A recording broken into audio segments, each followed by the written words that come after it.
has moved on, appears to have moved on from UDA and has moved on to ODM. What do you think the future of those two parties is? I think, Fred, even you, I mean, saying that the president has moved on from UDA to ODM, maybe he has not yet moved. He's thinking of moving. And of course, he said he's going to make sure ODM does not split and doesn't go to opposition.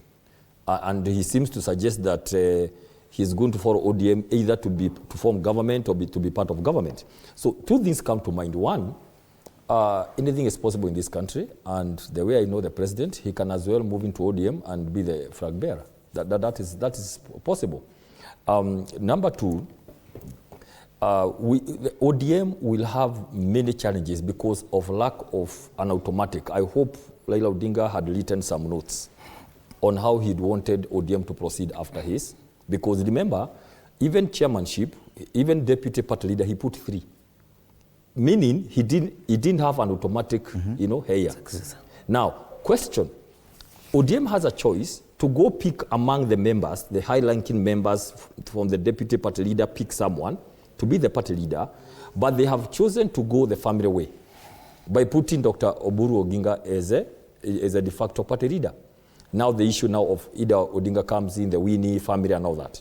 That is likely to go that direction. If it goes that direction, it will have its own challenges by people who believe ODM should not be a party affair, a family affair rather. Other than it should be left to have its own structures.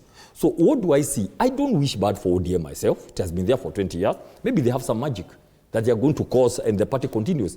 But whatever happens to ODM, unfortunately, its involvement with the current government in the broad-based had already punctured it. Okay? Whether or not Raila was there or not, it was already punctured. It was having a slow puncture towards 2027 already. That's why you see ODM has been left from the big Azimio of the 6 million. What Ruto thought he was getting into alliance with is the 6 million votes.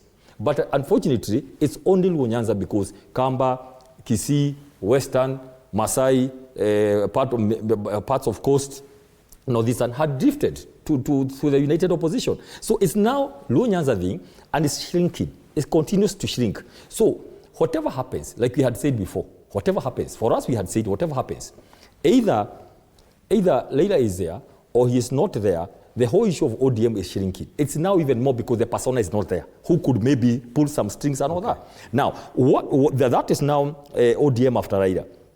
We see very few chances. The president is quite desperate to hold on to whatever is remaining because that's only what he has after the Rift Valley. Look at, he has no other bloc across the country. It's a very bad, it's the most vulnerable leader in the world today. What about UDA? Because it still have members, even in central Kenya. He has a lot of members from the Rift Valley. What happens to UDA? And do you think that UDA will still be a force? One thing I can tell you, the president will not run on UDA. He knows it's a shell.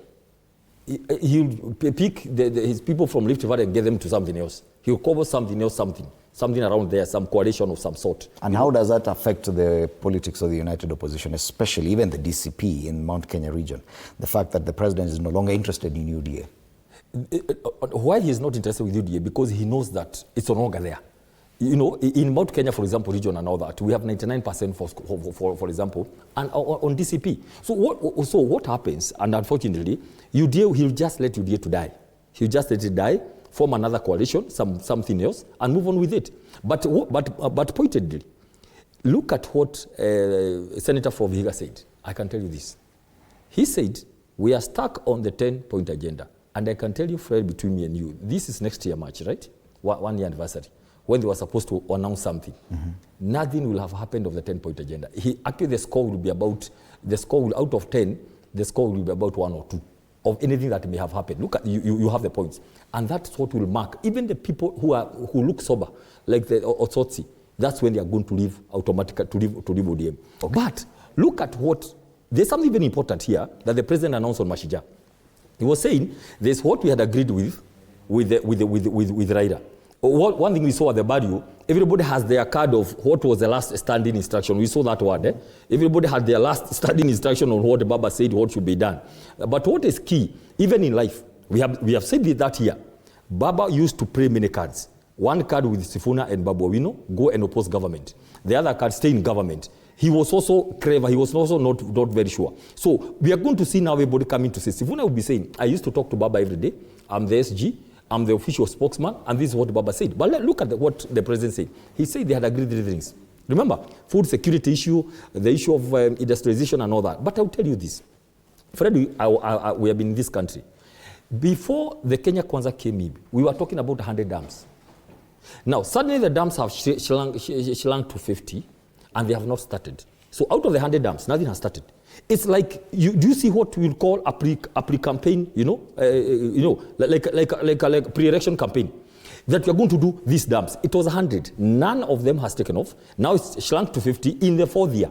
I can tell you, none of those things will work. Number 2, he spoke about industrialization. I was here when I said, we were in a meeting where the president said he was in Laikipia. One of these goats will be slaughtered, and I'm going to wear a shoe made of, the leather from the goats here. That was 2-3 years ago.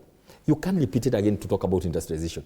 The issue of imports and all that, food security. So he's like doing another campaign on the 4th year to relaunch something. Right. Those things, I can tell you, it may have worked 3-4 years ago.